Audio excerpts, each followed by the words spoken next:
I'm Thomas Munn with Blue Juice Comics, and you're watching The Experience.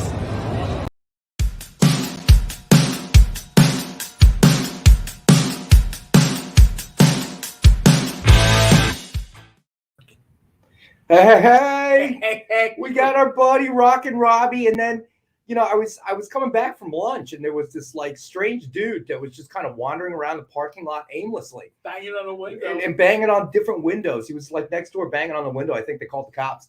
But it turns out it was John. People were like, "Oh, new character on the show." But John's been gone so long, he forgot where we were. So know, right? He knew the general vicinity, but he just couldn't find the office. So he kept wandering around the parking lot. It's down a Wawa. Hey, do you guys know when they make comics? I'm like, get out of here.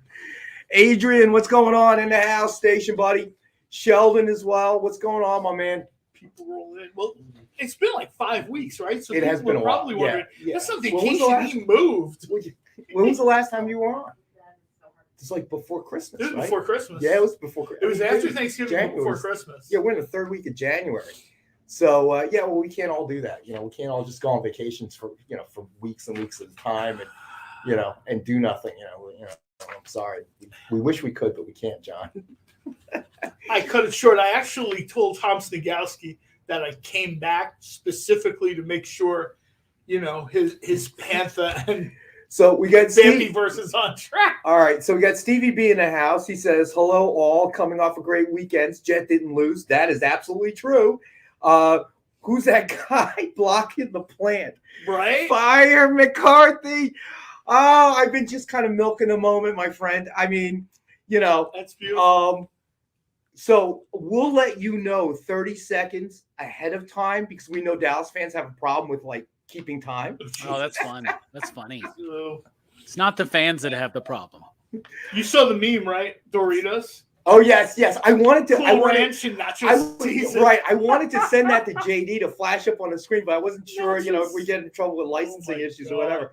But I have to say that as an Eagles fan, we obviously took a serious butt whooping. That was not fun to watch. But then didn't have a whole lot of hope playing the GOAT. But you guys actually had a shot. I mean, come on. The Niners weren't even supposed to make it. Man, that was ugly, bro. I actually felt bad for like a second. But that was pretty ugly. That was it was a frustrating afternoon. I'll say that, Rex. I'll say that. That was just bad news. Let's run a play to the middle of the field with no timeouts or nothing and see how this goes. And forget the cardinal rule. Umpire's got to set the ball for you, buddy. You can't do it yourself. Yeah, do that. Oh man, I was watching that game going, oh boy. Well, you know what? If you're upset about that game, what will make you feel better is buying a ton of this stuff. Well, now there it is. Reno's not your year. It's your year. Thank you, JD. I very much appreciate that. But to segue into it, I like that Michael Jordan's on that, by the way. That's random. But Michael Jordan's one of the figures on that bag of chips crying, which I think is good. Okay, Robbie. It's here every year. But to segue into this, they're dropping the Moon Knight trailer. Yes. And they're dropping it during tonight's Super Wild Card game against the Cards against the It's the only reason people are tuning in, probably. I mean, let's be honest. Moon Knight. But I am excited to see that. I mean, I want to see the new Moon Knight trailer, so that'll be good. I saw a little bit that was leaked out, and I mean, opinions vary, but Marvel is getting way more right than wrong. Now I understand right now it's a little hard. Eternals dropped on Disney Plus, and way more people are seeing what we were talking about like a couple months ago. Not everything is going to work. And not everything is going to work as much as people want it to. Well, it's interesting that you're saying that because I just watched Eternals last week. Oh, really? Yeah. So we'll have to talk about that. Robbie just watched it on Wednesday as well, right? Yeah. Yeah. We did how much we liked it. We did like a Eternals little offerings here this week. We did a little bit of a movie review, Rex and I. That's right. You were doing that this weekend, right? Well, me and you did one pretty much. We kind of. I hopefully I didn't mess up your show because you had one that you were getting ready to do and we just went off. It seemed like everybody really liked that, so we may have to do that again on a Friday night or something. Wait, liked us going off on it or liked the movie? Liked us talking about the movie. Okay, gotcha. Yeah. Because I can't imagine. I haven't run into anybody yet that liked the movie. So I know some people that do like the movie, and hats off to them. I mean, there's something for everybody, but that one you should invite them on. onto the show because I would be curious to hear which part they liked. Okay, because I think it was pretty much agreed universally between you and I that there was just.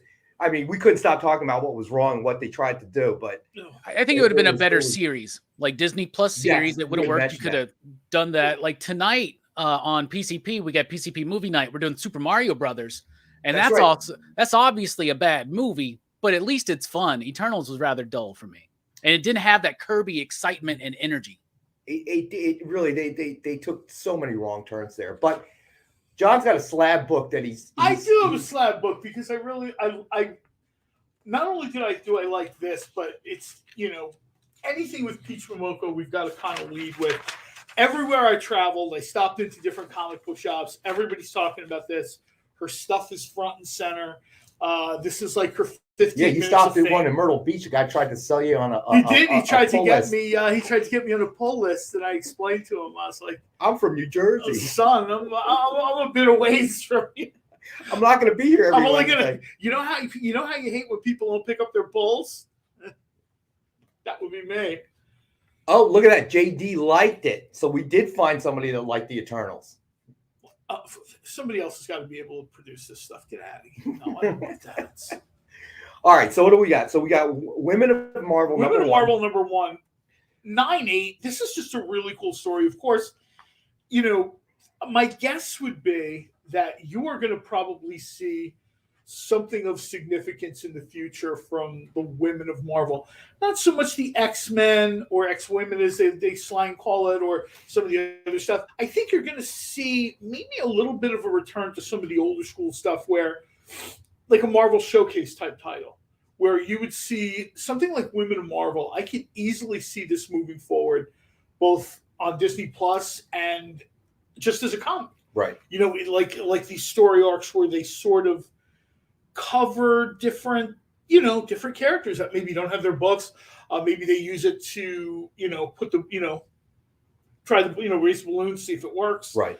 This cover is absolutely beautiful. It's just Scarlet Witch. I mean, Scarlet Witch has been around forever. She's in her sort of, 5, 6, 7 year period of people are talking about she's the most powerful character in Marvel. Maybe so. I mean, at least in the MCU, they've made her very powerful, insanely powerful. So, all right. So, Women of Marvel number 1, Peach Momoko variant, CGC graded, guaranteed 9.8, suggested retail of $89.99, and we have the one available tonight. One of our 5-star books at $50. So, those of us that may not have watched the show before, out of our viewers, we have 2 types of claims: a buy it now claim. So, we'll throw out a price. First person claim it, you walk away with it. And then we have best offer of the night. And that will continue on until 7:55, approximately 5 minutes before our show ends. JD will throw up a counter as we get closer, and there will be an end line in the chats. In order to claim something, all you got to do is throw it up in the chat, tell us what it is that you claimed. And then during the show, JD will also throw out a link, which is our submission form. And that's real important because the submission form gives us, if you're not using your real screen, your real name, your real address. More than that. We don't have your address, so we got to know where to ship the stuff. Dave's bunch of numbers isn't going to get his books. Yeah, exactly. So real important to make sure you fill that out as well. This is your chance. I want to throw this out there for people too. This is really their chance to get something really cool at a discount. We've had books here that are $200 and $250 sell for half price. Which, let's be honest, you don't always see books at that price level, at 50% off. So we do this every week, and it's been a huge. So I'm going to throw it out there. The Dynamite 10-pack reader set, 10 random Dynamite titles, suggested cover price of $3.99 or higher. As always, we're doing it at $5, so essentially 50 cents a copy. We do it as a thank you to everyone, all of our viewers, but also quick way to kind of just get comics in people's hands, get them reading, introduce them to Dynamite titles, something new if you haven't picked one up, and at 50 cents a copy, you really can't lose. So I have to say that you have some competition, John, since you've been away on permanent vacation. All right. So I was doing the show with Robbie, and at that point, I was still doing it at home. And my cat interrupted our live stream a couple times, if I remember correctly. The Robbie. cat's over. Yep. So pretty much my cat stuck his butthole into the camera twice. Robbie did not edit it out, so now you're competing with my cat. Oh, the cat wins, man. The cat wins. I don't. So we'll have to compare the number of views. So if you like John, help him out. Hit that thumbs up. Keep watching. Okay. All right. Because my cat really doesn't need the money. I know, right? But this is a great point though to just mention. We appreciate it if we appreciate people taking the time to watch the show. Like, subscribe, share, hit the notification bell so you know when we're out here, you know, practically giving Nick stuff away. Yes, please. Please. Yeah, it helps us grow. Yeah, it helps us grow. We really appreciate it. And when you're actually, thank you, JD, but it was Ernie, not Bert, okay, who interrupted the live stream. Okay. But I am actually very, very, surprised that JD even remembered that they were Bert and Ernie. But yes, it was actually Ernie that stuck his himself into the camera view. Let's see. Adrian says long distance just doesn't allow for that, JD, but you have my support. Okay, so he was offering JD's condolences over the fact that he liked Eternals. All right, so let's see. You know what? Should we do? Oh, you know what? Let's do our best offers. Let's get our best offers out there. So give everybody enough time. All right, so the first one we have is Doc Savage #5. High-end Alex Ross Virgin Art Ultra Limited Edition cover. Suggested retail is $75. It's one of our best offer books, starting at $20 tonight. That's a great so cover. that is available. It is a buy it now claim. So JD, so you enjoyed the movie. I think Robbie and I pretty much panned it all the way around, without mercy. I liked Kingo. There were parts of it I liked. I liked Kingo. He was fun. He was funny. So. Yeah. That's what I was gonna say. What's his name? Kumail Nanjiani really kind of hit it out of the park. I'd say the biggest flaw is there's a lot of tertiary stuff in the movie. It was great. The problem was the main flaw was there's absolutely no chemistry between Gemma Chan and the guy who played Icarus. Is the Eternals. That's all right. Well, I think I'm not going to say it's just the base of the characters, because I think number one, Chloe Zhao was not probably the best choice. Okay, this is an action film catered to the MCU, and she's more of a cerebral type of director. That's not her. I think when they announced her as the director, there were people that were like, and they tried to fit way too many storylines back and forth. And Robbie knows, because I was complaining about it on Friday. The whole Circe Icarus thing, total turn off. I was like, really? I was going to say I was going to agree with what Robbie said earlier. It's like, as I was watching, I was like, this would have been great as a series. Yes, it's just too much. Yes, and they tried to touch on every topic, it felt like, and completing none. Little like Kid Harington. Why was he even in the movie? Seriously. Yeah. Okay. Well, they got to set up Black Knight for the. I think they're going after Midnight Suns by the end of the year. Right. No, I understand that, but even still, I mean that's an Easter egg during end credits. I think would have been enough for that, right?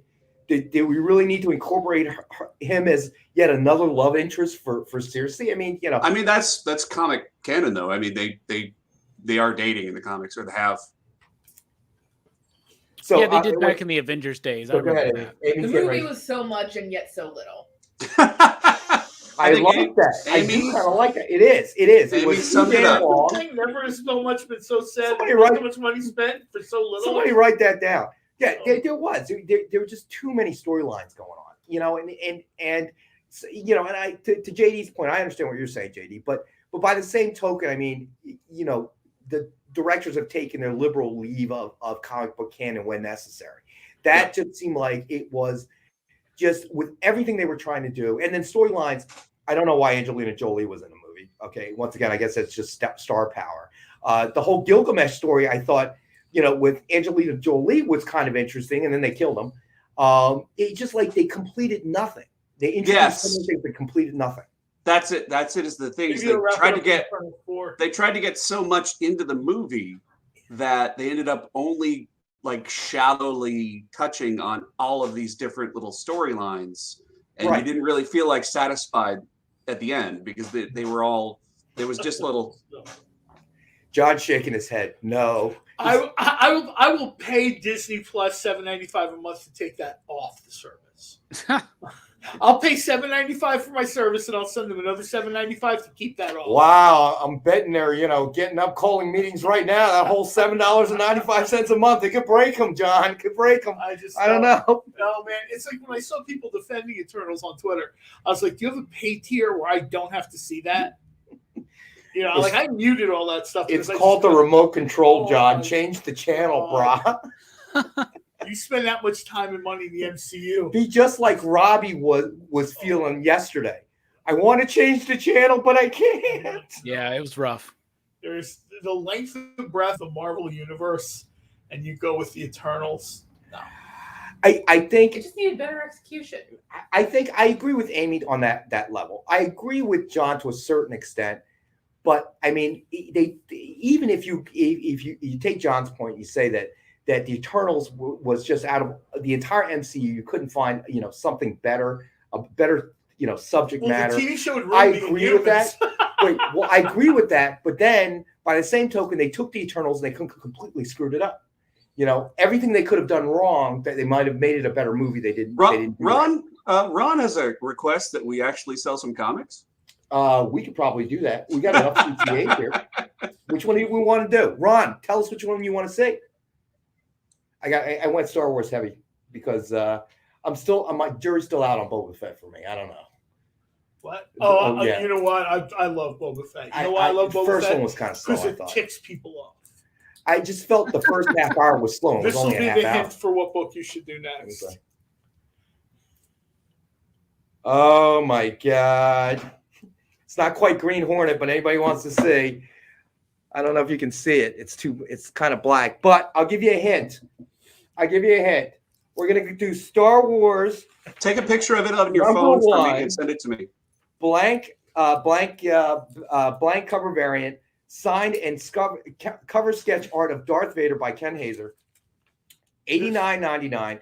We have tonight as one of our 5-star for $50 books. That one is just so cool. Here, should I do this? Like the full thing next to it. Yeah, that really improved things. This was a Christmas gift from me to me. You do that a lot, I noticed. I do that a lot. Do you wrap it? You know what? Not this year, but last year I had a watch come and it was like, "Is this a gift?" I'm like, "Yes, it is." And it came like in a nice little wrapping paper. I'm like, "All right, fair enough." You guys, if you take a picture of the watch on your phone and send it to me, I can put it up. Don't tempt him, JD. He may do that. No, Creative Keep, what's up, buddy? All right, so you are in for the Darth Vader, my friend. I got you down. This is a buy it now, buddy, so it's yours. You take it. Nice. That's a good piece. I really like that reflection of the lightsaber on the mask. Really cool. And the little bits of like white lined energy in the lightsabers, like he went over it with some whiteout or something. It looks really cool. So John Ken was talking on Instagram about this. Ken had said on Instagram, this was like he was sort of not necessarily playing around, but he wasn't sure how it was going to work because obviously in the movie it's super cool, right? You've got like the black finish, and he wasn't sure how it was going to work in 2 dimensions, but he was super happy with it. And if you notice some of the newer stuff he does, he really sort of gets into adding dimensionality to the stuff. Right. Like I just took a picture and posted it of Ken Hazer's Purgatory, which is like the Teenage Mutant Ninja Turtle homage covers. And when you look at them and you really see that depth that he's put in there, he even talked about that. One of the toughest things to do is metal. You know what I mean? Like we have another one of his too. We might as well do this while we're talking about it. The Mandalorian. All right, so we have Star Wars #1, signed and cover sketch art of The Mandalorian by Ken Hazer. I went super, because Boba Fett came out and I was excited about it. I'm still, jury's still out for me. The first one was a little slow. The second one I liked. I expected the first one to be slow. I wasn't disappointed. It was just even slower than I thought. It was slower than I thought, but I figured they had so much to.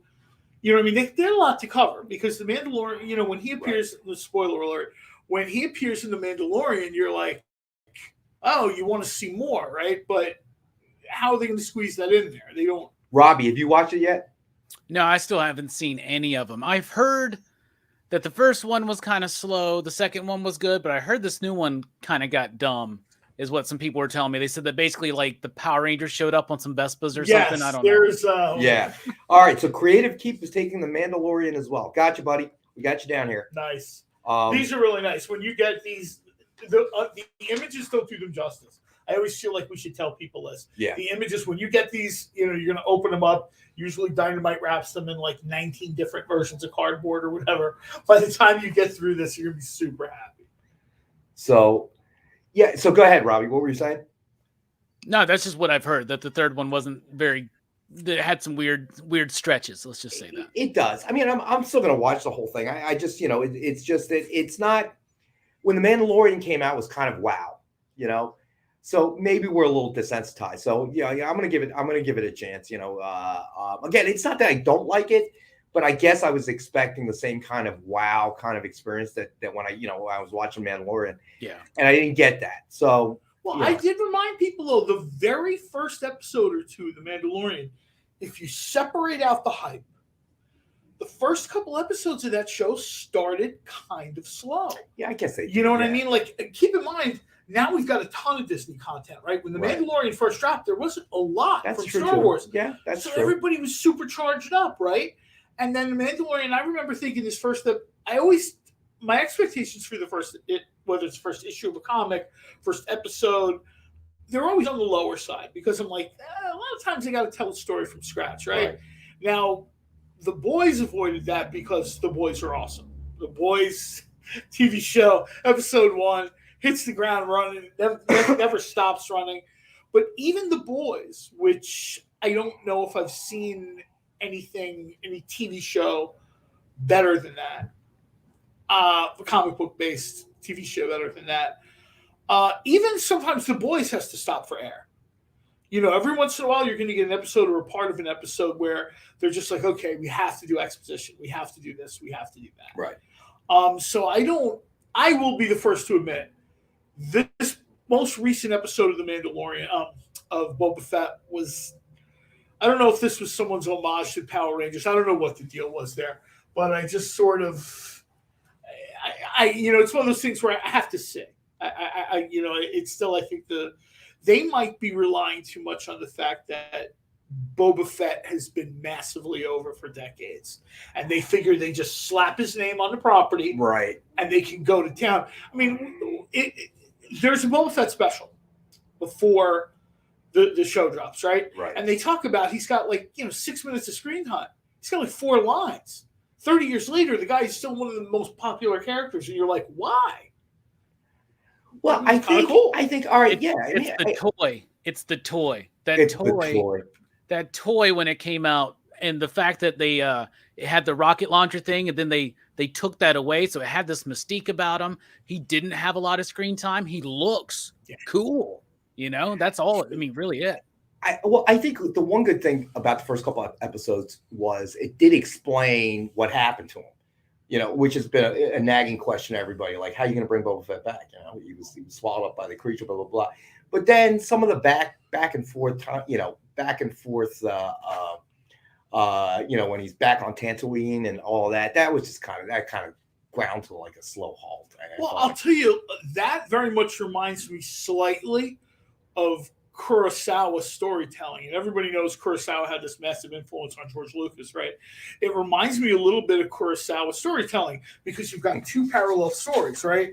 You've got his initial sort of, I'm out of the Sarlacc pit and I'm kind of trying to find my way back, and now he's once again starting from the beginning. He's established himself as the daimyo, and now you're kind of like, well, where does he go from here? Right. In some ways he's out of his depth. You know what I mean? He's like, I'm a crime lord, not a bounty hunter. Yeah, but dude, you're a bounty hunter. Right. Let's be honest. So I understand the parallel journey track they're doing. I just don't know if they're getting there. And I don't know if they will get there, quite honestly. I think they will. I mean, they're still going to get the eyes because, I mean, even if I didn't hate it. I just, I'm just waiting for that wow factor. But we should do this one too. Well, you know what? Let's do the Lobo one. It's actually a best offer. So let's do that one first. Okay. Throw this one out there. So Justice League #1, signed and cover sketch art of Lobo by Ken Hazer. Suggested retail of $89.99. That's going to be one of our best offer books of the night, Steve Orlando starting at $25. So basically, whoever has the best offer at $7.55 will be the winner, and we'll walk away with it. So best offer starting at $25. Oh wow, that's great. For the Justice League #1 signed and cover sketch art of Lobo by Ken Hazer. Let's see. Adrian says, if not, well, they made it to season 2. I think they're talking about Wheel of Time. Yeah, I think they're talking about Wheel of Time as well. I missed a few. This Lobo sketch is awesome. Or this Lobo piece. This is one of the best. I mean, I say this every time. This is one of the best Ken Hazer pieces I've seen on this channel. Hold on a second. That description may be wrong because let me see here. It's actually signed by Steve Orlando as well. That's what I said while you were ignoring me. Sorry. Sorry. That's dope. So classic Lobo. Steve Orlando on the side and Ken Hazer. You know that's if you watch our show regularly, you know that signature. All right, so Ron is in for 25, buddy. All right, I got you in, Ron. And he's smoking a stogie. To a certain degree, and I mean this with the most respect, he's almost like a victim of his own success because now his level is so high. Like, I can't imagine that pressure. Literally, every time this guy sits down now at his board, and if you follow him on Instagram, you'll see he's very kind of open, generous with the process. I mean, you know, let's be honest. Some creators, they lock themselves in a room or a tower, and you have no idea how they get from point A to point B. If you follow Ken on Instagram, he's really cool about letting you see, well, you know, I'm doing, you know, this is a project today, unless the publisher specifically is like, don't talk about this. And you see how it goes. And I'm like, dude, that's got to be a lot of pressure, man. Because like I remember we did some really cool Ken Hazer stuff on Monday, and Tuesday he posted on Instagram, and I'm thinking, dude, we just talked about you last night. Sometimes when you have the gift, you just have the gift. I mean, you know that's you know, when you don't have the gift, you realize how much of a gift it is. Oh yeah. But we're at 6:29, so JD's going to take us to our first break. Stay with us. We'll be back in a few minutes.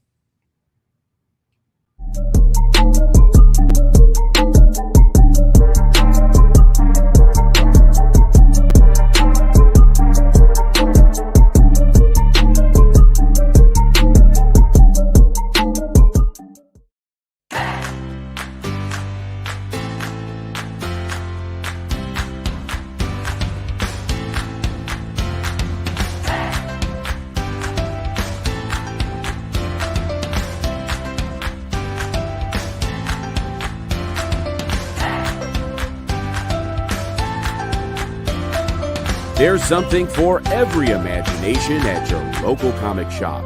Visit comicshoplocator.com to find a store near you.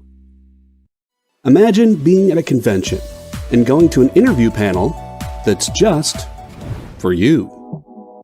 No bustling crowds, no hours-long lines, just you, the moderator, and your favorite comic book creators. Well, this is pretty much that. Miss Jen sits down every week with 2 comic book creators for a live stream interview about their latest work, and you can ask them whatever you want. It's Talking Shop, Mondays at 5 Eastern on The Experience, Comic Culture and Sales.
And we're back.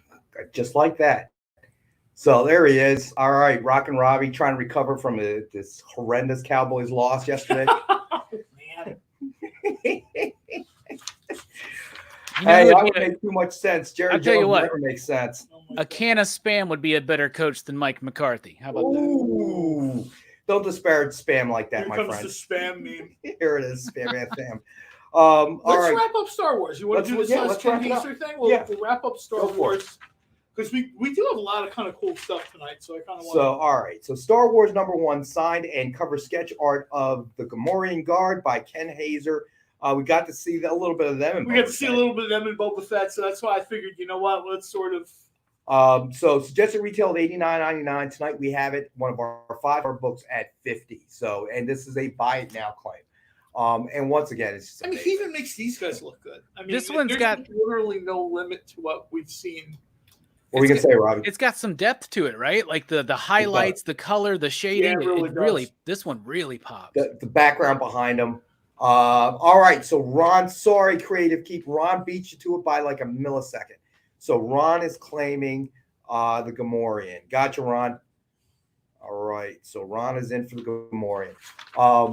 So I'm optimistic. I'm looking forward to Obi-Wan. So I think that'll be an interesting. Yeah, I'm really looking forward to that one. That one should be cool. So has anybody seen with John Cena? Peacemaker. Yes. Oh, Peacemaker? I have not seen it. I actually heard it was pretty good. I've heard really good things. It's entertaining. Yeah, I heard it's funny and entertaining. I like seeing it. It's an irreverent look, I guess. And there's some nice Easter eggs in there. I think at one point they're at like Charlton College or something. Right. You know what I mean? Because there's some Charlton characters in here: Judo Master, Peacemaker. Nice. It's DC has a lot of ground to make up in the movie. I agree. I just don't know if Peacemaker is the way to go there. It seems like maybe it should have been something a little bit more. And this is going to sound funny coming from me, but DC has one card to play. They have one wild draw 4 card. There's an Uno analogy, and it's Batman. So something should have been done for the Batman universe. I don't care if it's Robin, Harley. I don't care what it is. They should have done. I'm watching Peacemaker because I like John Cena. I've met him in a couple shows, like contact things. Super nice guy. Like basically what you see on TV is the guy he is in real life. Super nice to everybody. If you follow him on social media, he's always like positive, never bagging on anything. And he does a great job. I just don't know if this is the play for them. So ironically, that you should bring that up, John. So I didn't put it on tonight's show because I wasn't absolutely certain John was going to be available tonight, but I put it on Wednesday's show, and it is a Batman 66 meets Green Hornet. To the surprise of no one. I saw that one and I had to pick that one up, boy. Surprise of no one. And leading into what do you got there, Batman, one of the very first comic book creators I started talking to. Is that 118? On social media a long time ago was Josh Williamson. And at the time, Josh Williamson was not doing stuff like Batman and the Flash. Josh Williamson was doing something called Golden City for Monkey Brain. This is before he did the serial killer thing. I can't think of the name of it now. He sort of, and I knew, and this is a little bit of inside baseball, but I knew he was going to, like, I've been able to, over the years, a bunch of us sit around a gaming table, talk about comics, and we can kind of pick a little bit who is probably going to have like a good, right. And I saw Williamson and Mike Henderson do a couple different things, and I'm like, these guys are really, really good. I said, when these guys are doing stuff like Batman, let's come back to this. This was like 6 or 7 years ago. And a few of our other people had picks or whatever, and we talked about it on a comics podcast years ago that we used to do. And we used to have like lottery picks. Like we would take our guys. And this particular year, I took Josh Williamson. And he wound up every single year being better than the year before, to the point where he finally got where he wanted to be, which was Batman. I mean, I guess in theory, almost everyone wants to do Batman, right? Except John. I'd do the last Batman story if somebody paid me to write it. So JD says they've already got Batman, Harley, Joker movies, Gotham prequel show. Is that not enough Batman? Yeah, I think there's enough. Plus, there's a new movie coming out. But what's really cool, I mean, and Josh Williamson's a great writer, and that book is Nail Biter. Is that what you were talking about, John? Yes, thank you. Yeah. I could not remember the name of it. If crime is, I'll tell you right now, if you're somebody who likes crime comics, like a little bit, not necessarily superheroes or whatever, Right. Go find Nail Biter, man. This thing is just, I've read a lot of crime comics, and I don't know if I've read anything better than Nail Biter.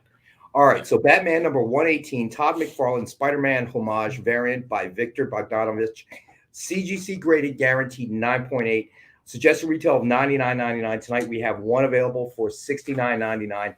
And as always, when you buy anything slabbed here, the grade is guaranteed. No wait time. Yeah, for it's your already, submission we've or already anything done like all the work. We've Yeah, done we've done all all the the legwork. packaging, mailing, dealing with CGC or whoever. That's all done. Essentially, you're just picking up the book. And I got to tell you, if you're a Batman fan, and it's like a running gag in the show, but Batman is not my favorite. Of which John is not. But if you're a Batman fan, this is absolutely something you want slabbed in the highest grade you can get, because the Spider-Man homage is just, it's very, very cool. There's no, I got to give credit where it's due. Yeah, you got that. Plus, it's the first appearance of Abyss, I believe, which was a new villain. So you never know. What if that villain takes off? So, we've talked about it before, the correlation between, the movies, TV shows, and what happens to the back issues. That, hey, 62 lefty station, buddy. What happens to those issues, after the movie hits or the TV series hits, and it becomes popular, and all of a sudden you're hunting around for the back issues. It's kind of the way it is. We've tried to tell people that. We spent a lot of last year telling people that they got sick of hearing me say it. But for people that are new with this, I'll throw it out there again. If you're in the back issue market, if you're looking for collectibles or something like that, grab something at the beginning of the wave, not at the height of the wave, because you're going to pay more. Perfect example, Women of Marvel, which we talked about earlier. I'm pretty sure at some point this Women of Marvel idea, maybe I'm wrong, but I'm pretty sure this Women of Marvel idea is going to click in some way. Possibly like Disney Plus animated.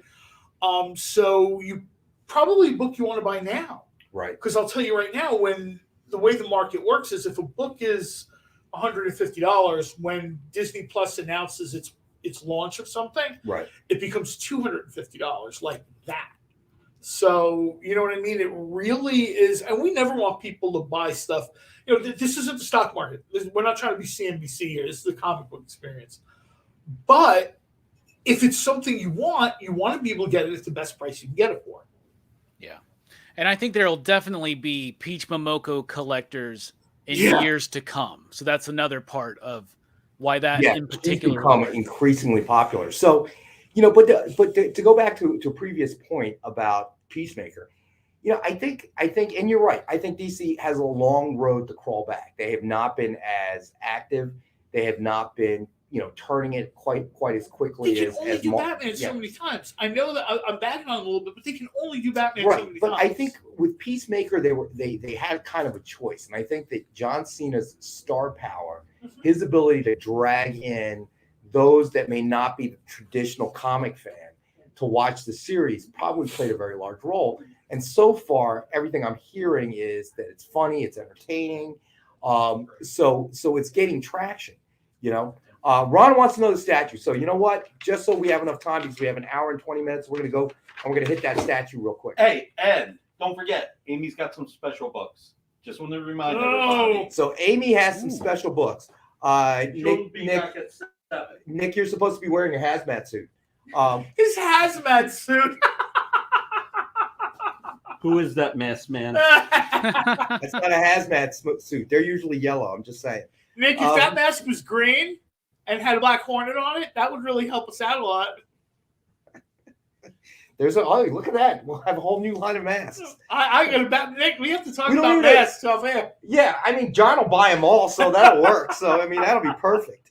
All right. So the statue for tonight, Women of Dynamite, the Vampirella bust by Arthur Adams, suggested retail of $89.99, is going to be one of our best offer items for starting at $20.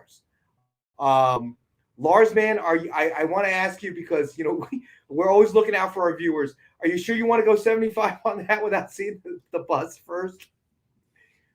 So I'm not going to write that. Knows it's right. He probably knows what it is. Women of Dynamite. Dynamite's done some great statues. Women of Dynamite were just sort of like at the next level, man. So this is bust. This is a bust by Arthur Adams, artwork based on artwork by Arthur Adams. Let me see.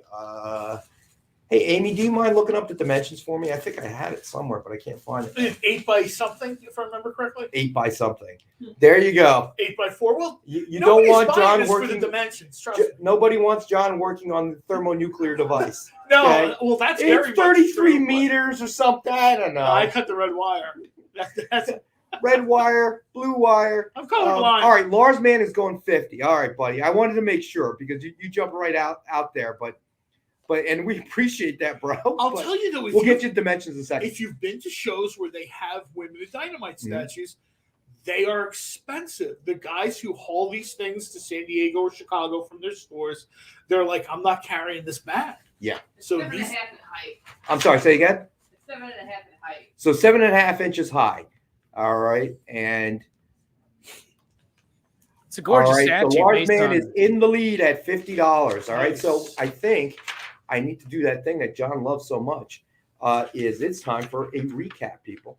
Yeah, I mean, we've covered a lot of stuff. Yeah, we absolutely should have a recap. All right. So we have the Dynamite 10-pack reader set, which we always have.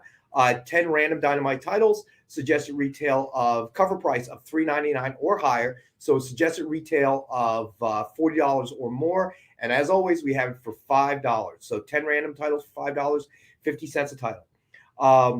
Then we had Doc Savage number 5, high-end Alex Ross, Virgin Art, ultra limited edition cover. Suggested retail of $75. It is another best offer book starting at $20.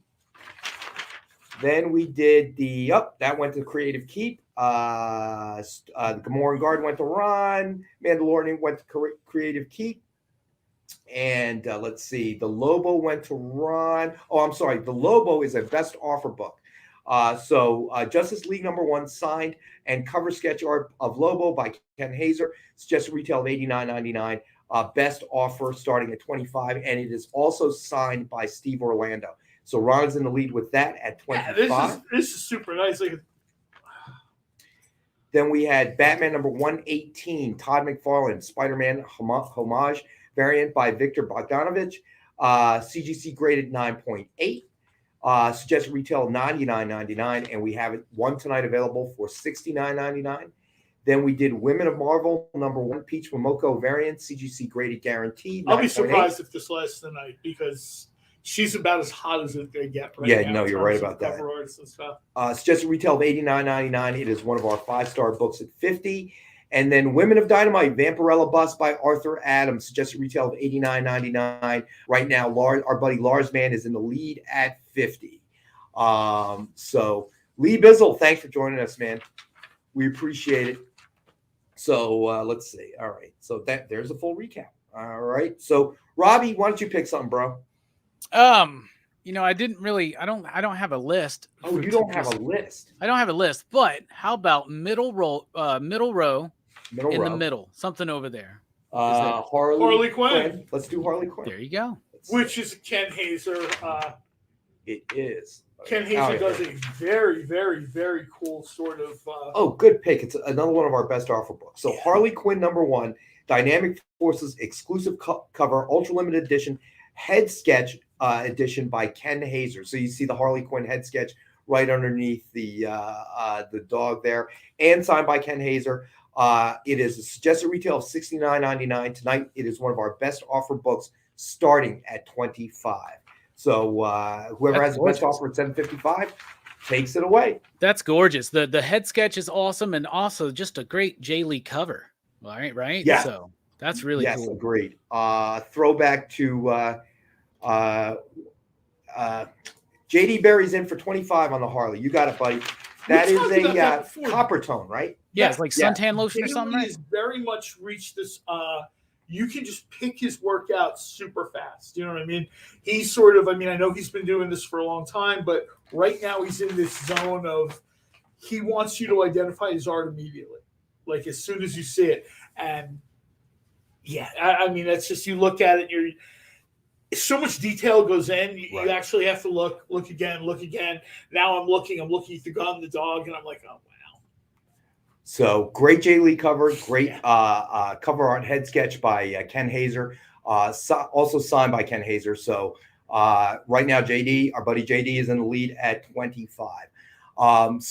And just a quick recap, we will be back again on Wednesday with Alec of AR Comics. And then this Friday, we will also have our original art show that we haven't had for a couple weeks. And that will be 7 to 8 Eastern time on Friday night with our buddy Nick Barucci in a hazmat suit. So to make sure he doesn't breathe on your original pieces of artwork. He's doing a Sea Devil themed show with like the whole mask and everything on. Actually, our facilities VP has ordered the hazmat suit. Looks like the one from Outbreak. You know that one? It'll look a little similar to Back to the Future, that one scene with his Walkman. Oh no! Aren't you guys going to be on Bueller's channel on Friday night too? That is true. That is correct. We will be on Bueller's channel on Friday night at 8:30 Eastern time, we'll be having a whole bunch of comics and stuff for claim.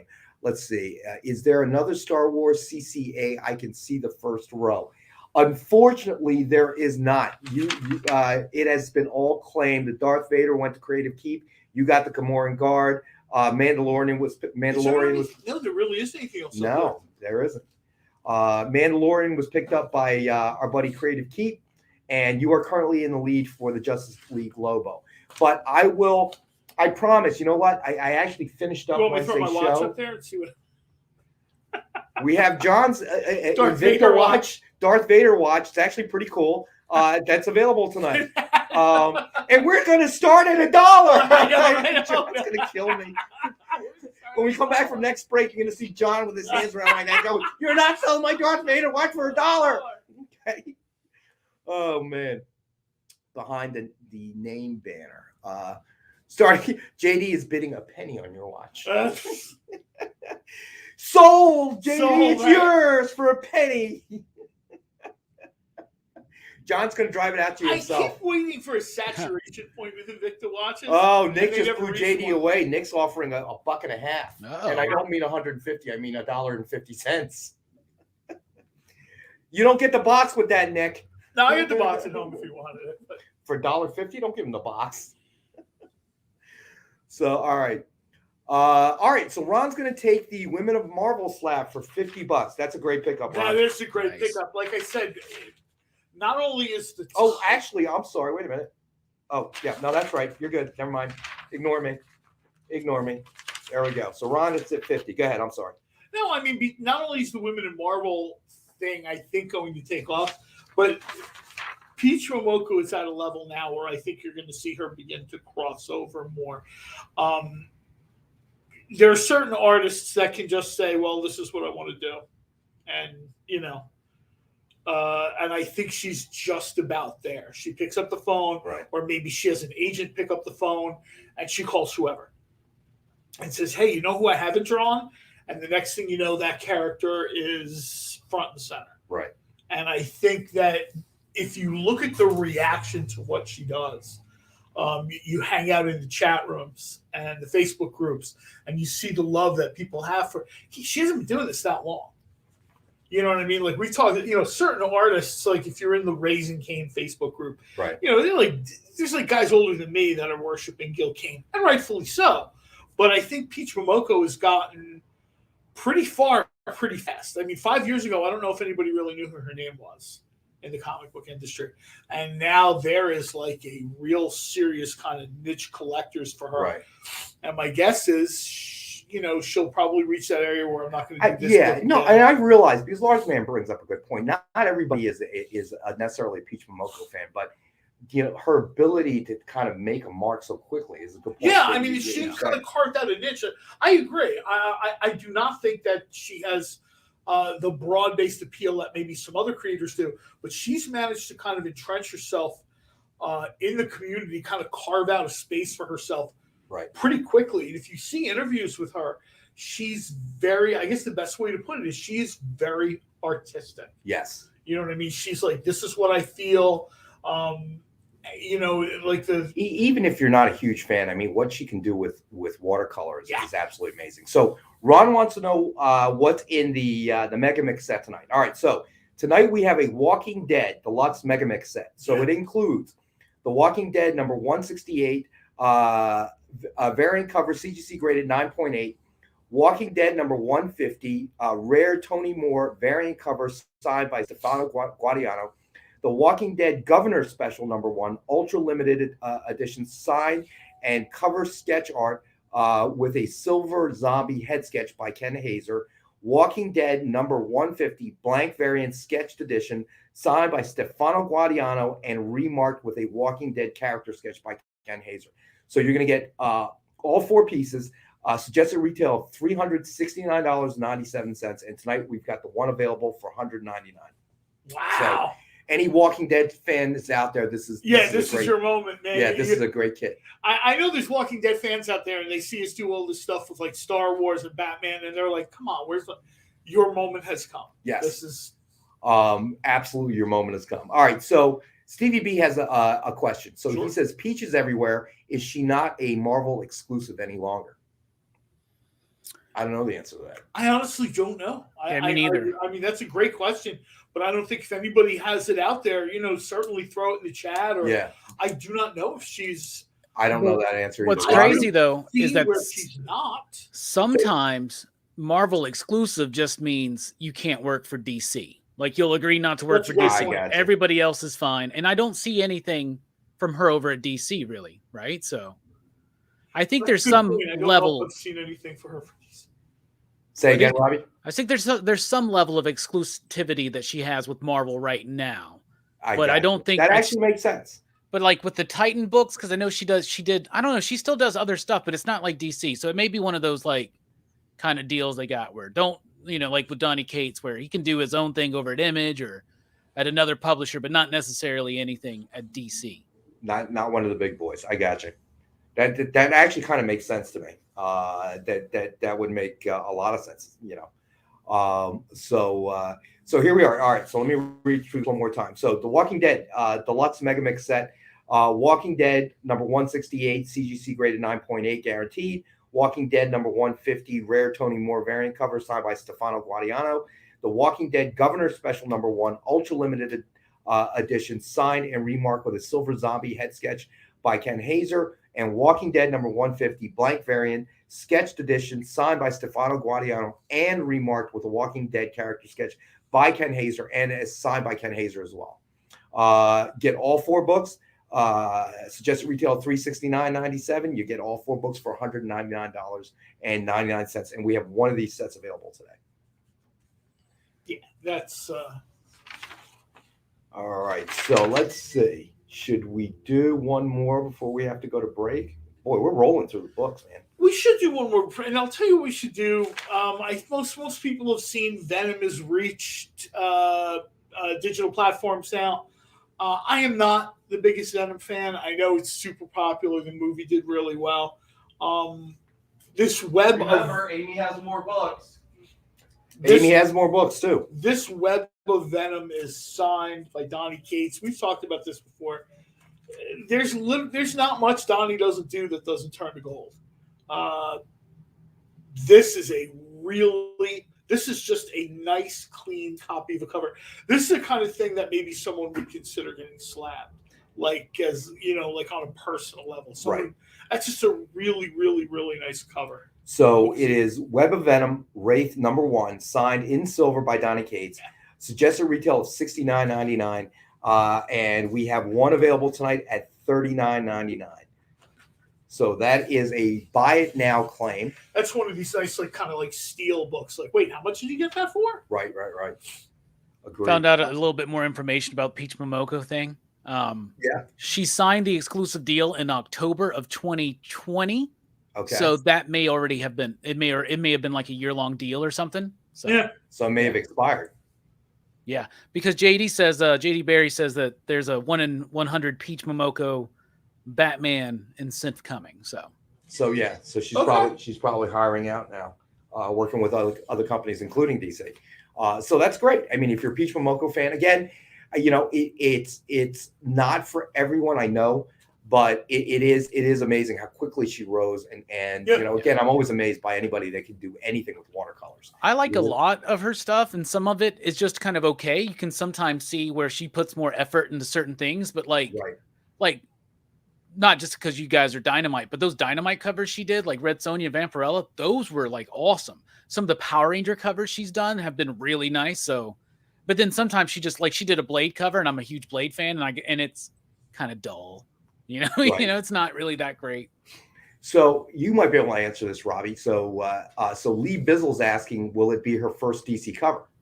I don't know. I want to say that there's a piece of me that wants to say she did a variant on like Batman Black and White, but I could be thinking of a different person. So it might be, but it might not be. She may have done some stuff before she took off, really. Right. She did Catwoman, did she? Am I not? I feel like she did. I feel like she did something for Catwoman, I but feel like I we can't had back something. that up or follow. I kind of feel like we had something. That's in my mind. I'm just kind of spinning around what we have. And all right, so JD Berry's actually answered the question. Says no, she's done a few. Okay. So this would not be her first cover. So that actually. Yes, I remember now. She did a deceased cover with Poison Ivy. I remember that one. She did the Batman Adventures, the Harley. Yeah, she has done some stuff. She did a Rorschach cover. So the kind of vague, not really accurate, recall abilities of me and John are somewhat right this time. A lot of books that come through here, not to mention the books that we sort of have to. You throw enough crap on the wall, something's bound to stick, right? Just like our memory. JD Berry says death metal as well. Deceased, that's right. I remember now. We had one of her deceased covers. I was just saying we had one of her deceased covers. Yeah, that's right. I remember now. With our poor memory. Keep in mind, I also have to remember everything Dynamite. When I tell people about Johnny Thunder, they're like, "Wait, what?" I'm like, "Yeah, there was a Johnny Thunder." All right, so JD's got to take us to our next break. Stay with us. We'll be back in a few.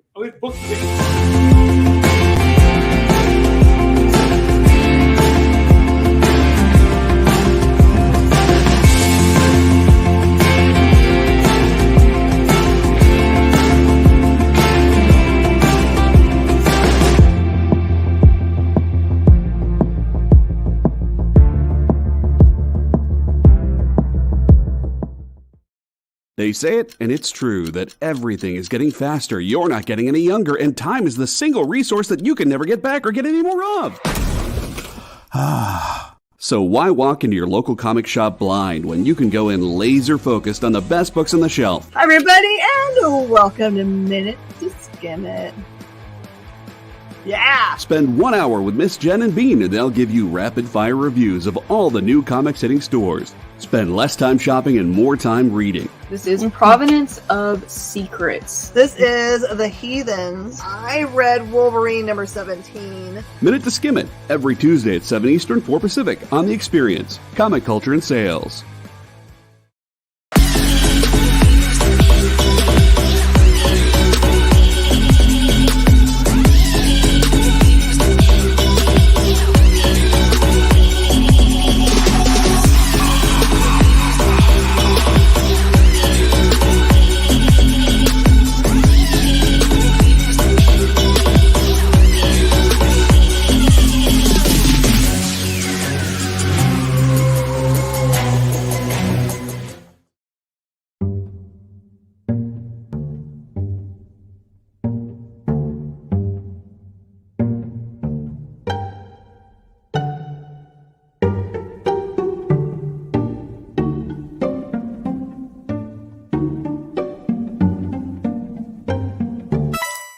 Hey, I'm Joe Pruitt. I'm the publisher and /CEO of Aftershock Comics, and you're watching The Experience.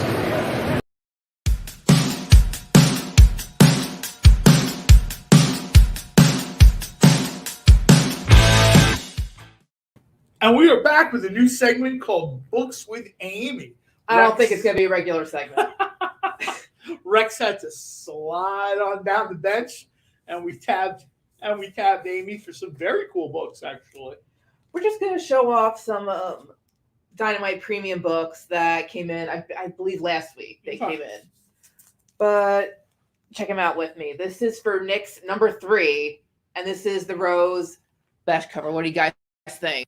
And all these books I'm showing tonight real quick, while their MSRP is usually 50, because again, they're the premium books, we're just going to do them for 40 tonight. I don't care what Nick says, so don't tell him. Oh, no. Hopefully you didn't hear that. Tax time is coming soon, and Nick's going to have to explain to the accountant and the board. I don't know where all these books went. Yeah, but let us know if you guys want any of these covers. Again, let me show Nick's number 3 again, real quick. The Rose Besh cover. And she's another one of these creators. We were talking about Pete from Oco a few minutes ago. Rose Besh is another one of these characters that she has not been doing books that long, and she really has sort of her fan base. Like, they don't particularly care what she draws, as long as she draws. I really do like the artist where you know immediately, like, oh, that's so and so. Like, Rose Besh immediately. Yeah, you as soon as you see her work. And the truth is, that book is Nyx is not. There's like a contrast there. Like Nyx is not, or like if you think of Rose Besh's style, Nyx might not be the first character you would think of for that style, but it works. She makes it work because she's an incredible artist. Some more covers I have are for Vampyverse number 5. Check these out. This one is by Madavek Musabekov, and this one is Megan Hetrick. What do you think? I like these a lot. Vampyverse is something that I'm really jumped on board with. I talked to Tom Segowski, the co-writer of this, a lot, probably more than I should on Twitter. I'll show you guys. He's very excited about working with artists that really sort of, you know what I mean? Like, he wanted each version of Vampirella to have a distinctiveness, and the artists have really gone like above and beyond to sort of, like bring these visions where, not just the characters themselves, but the worlds they come from are very different. You know what I mean? You've got like a pulp version of Vampirella, and you know what I mean? In all those worlds, the artists do. Let's be honest, there have been alternate reality stories in the past, and the same artist has done them all, and they can't help but have a sameness to it.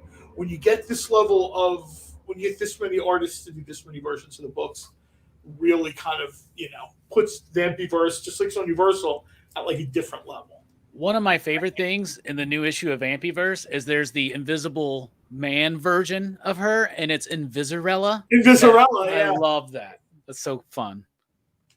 It's just a costume. Yeah. The last one I wanted to show off was for Helsonia. So we got some really, really nice ones for Helsonia. Number 1. First one of our guys, Lucio Perillo. We love him. And this one is by Jay Lee. Jay Lee's easily one of my favorites. Because again, you know him We've talked right about away. The distinctiveness. But Lucio, you know him right away too. You can immediately tell what's his right away. Helsonia is, and we've talked about this, Helsonia grew out of Sonyaversal. I would hope, and this isn't really any spoiler alerts or anything because people know I've said this on social media. I'm hoping a character grows the way Helsonia grew out of Sonyaversal. I'm hoping there are characters that grow out of the Vampyverse. I've pestered the writer enough that there are. Tom, like Nick, has the patience of the saint. You know what I mean? I'm sure the guy's working, and I'm DMing him like a million questions about, well, what about this and what about that? And I think they appreciate the enthusiasm, but I'm hoping something resonates enough. And we talk about this all the time. There's a certain side to this where books have to be published. People ask me all the time, why don't they do this? Why don't they do that? Because there has to be, it's also a business, right? There has to be a market for a book. Making a comic book just for me or for 3 people, that doesn't work in the real world. I'm hoping, and of course, Tom and Janine are hoping, Nick, the publisher, is hoping that one or more of the versions that you see in the Vampyverse resonates with enough people to justify giving them their own series. Invisirella. I very much like Invisirella. Invisirella, one shot. I'll put a pitch together. And I very much like the Vamp because I'm like a pulp guy, and I very much like the Vamp. We've had super cool versions of Vampirella. We'll have more versions of Vampirella.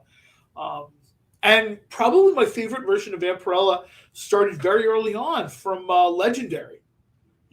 This is like 2014, kind of proved that the Vampirella character, can cruise through genres with no problem. Cool. $40 is nice for these books as well. These things are. I'll tell you right now, these things are hard to find, and I'll tell you when they'll be harder to find is a year from now. Like everybody's kind of got them out and about now. A year from now, someone's going to be at a show and be like, "Hey, do you remember? I'm looking for the Virgin cover, blah blah blah." Yeah, I had to go and find it, and now it's $200. That's what I mean. So this is a great chance to get it this year at a much better price than a year or so from now. And again, I don't think this is spoiler alert, but Vampirella is primed for bigger things. You know what I mean? So if there's something from Vampirella that you really like, whether it's a book or a statue, get it now. All right, let me do a quick recap for them Sure. so you guys get a better look. Again, for Hellsonia #1, it's this is the Jay Lee cover, and we have the Lucio Perillo cover. For Vampyverse, we have Madovek Musabekov's cover, and we have Megan Hetrick's cover. And then for Nick's #3, we have Rose Besch's cover. And again, they're all for $40 tonight. So if you want one, let us know in the comments.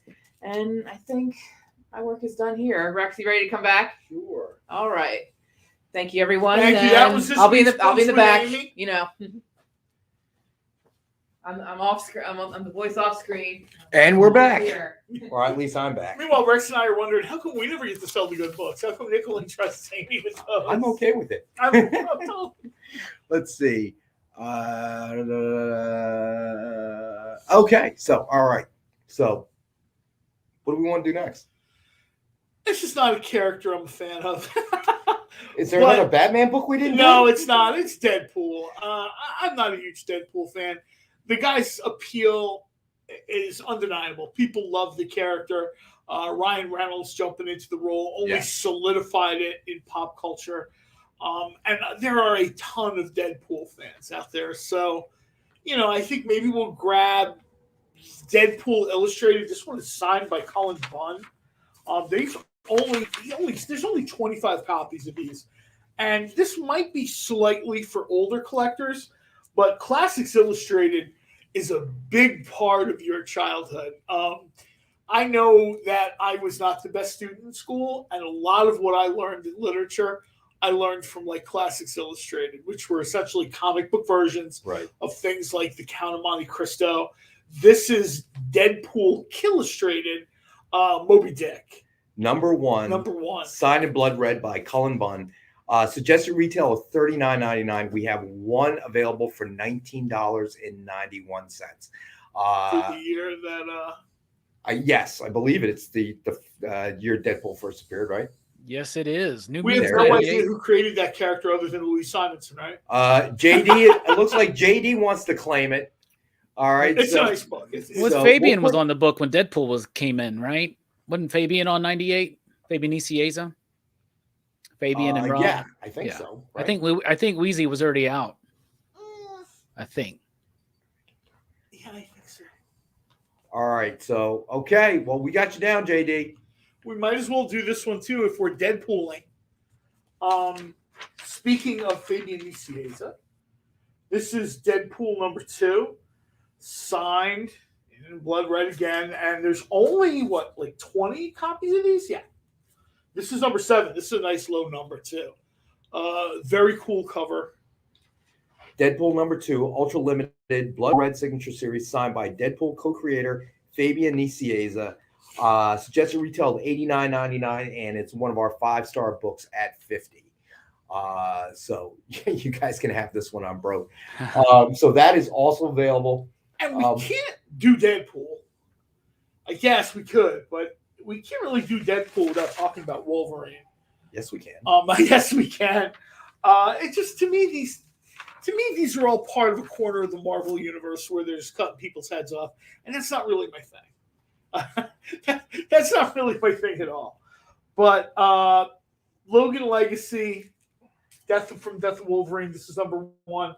Charles Soule signed this. Only 25 copies, and I think this is 8 of 25. So this is Death of Wolverine. Let me see. Logan Legacy #1, signed by Charles Soule. Suggested retail of $29.99, and we have it for $19.74. Soul's signature is going around $50 these days. Yeah, that's what it says in my notes. Wow. And we were just talking about that recently in a Facebook group about certain creators, because they haven't done a ton of stuff. Right. There are creators where obviously they're doing 3-4 books a month every single month. They're signing a ton of stuff. When you get a creator like Charles Soule, he doesn't do a massive amount of work. So yeah, I mean, most of his signatures are $50. I've seen people like the Dragon Con, like $60 was the minimum. Well, he's a novelist too, right? Like I think he also is a pretty popular novelist as well. Yeah. So yeah. So, and the other problem, I mean, we've talked about it before. I mean, it's after 2 years of this, we're still really not sure, these types of things like cons, are they coming back full force? Are they not? So it's harder to meet creators, and the only upside really is that this format seems to have grown due to the pandemic, which, still gives us all the ability to get together and talk about comics and whatever else. The claim shows, the podcasts, the vlogs, even the social media groups like on Twitter and Facebook or whatever. These things are exploding because people kind of miss going to cons, going to the comic book store every week. Some stores haven't opened at all. Some stores are open for business, like, what pandemic. It really depends on where in the country you are. Also, what your personal level of comfort is. Some people not really that worried about it. Other people maybe have health issues.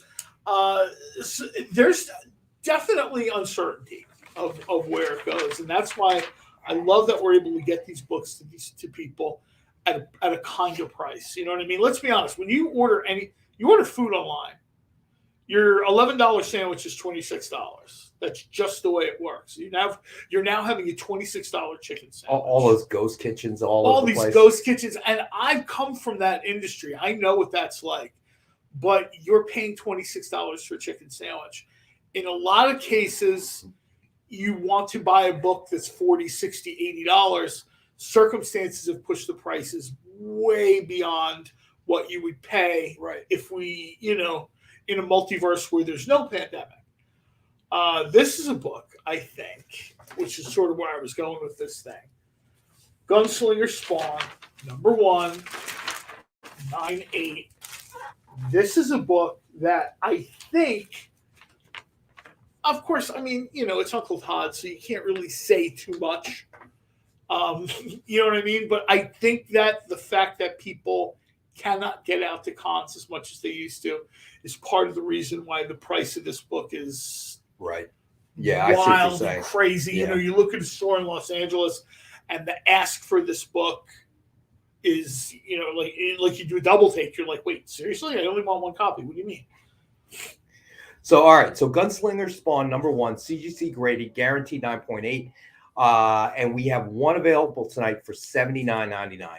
So that is a buy it now claim. So first one to claim it, it's theirs.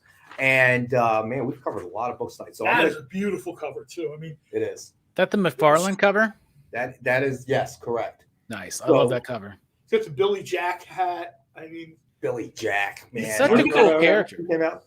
It's such a cool character. It's a real good book too. Brett Booth's killing it on the interiors. It's real fun.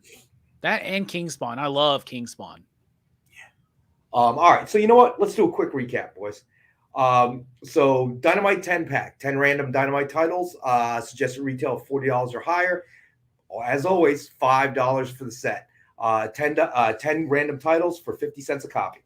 The Walking Dead Deluxe Megamix set. So that includes The Walking Dead #168, CGC graded 9.8. Walking Dead #150, rare Tony Moore variant cover signed by Stefano Guadiano. The Walking Dead Governor Special #1 ultra limited edition cover signed and remarked with a silver zombie head sketch by Ken Hazer. Walking Dead #150 blank variant sketched edition signed by Stefano Guadiano and Ken Hazer with a Walking Dead character sketch by Ken Hazer. Then we had Doc Savage #5, high-end Alex Ross, Virgin Art Ultra Limited Edition cover. Suggested retail of $75. That is one of our best offer books for 70, starting at 20. Ron, the Gunslinger Spawn is $79.99, my friend. The CGC graded 9.8. Let's see. All right, so then we did Deadpool #2, Ultra Limited Blood Red Signature Series, signed by Deadpool co-creator Fabian Nicieza. Suggested retail of $89.99. We have it for $50. Web of Venom, Wraith, #1, signed in silver by Donny Cates. Suggested retail of $69.99. We have one available for $39.99. Death of Wolverine, Logan Legacy #1, signed by Charles Soule. Suggested retail of $29.99. We have it for $19.74. The year Wolverine first appeared, and we were just talking about Charles Soule's signature right now going for $50-$60. Yeah. If you can even find him at a con.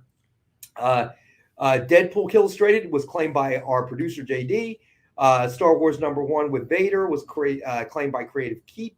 Star Wars #1 Gamorrean Guard was claimed by Ron. Star Wars Mandalorian cover sketch was claimed by Creative Keep. Justice League #1 signed and cover sketch art of Lobo by Ken Hazer. It is a best offer book, and Ron is currently in the lead at 25. Harley Quinn #1 Dynamic Forces exclusive cover Ultra Limited Edition with a cover sketch by Ken Hazer.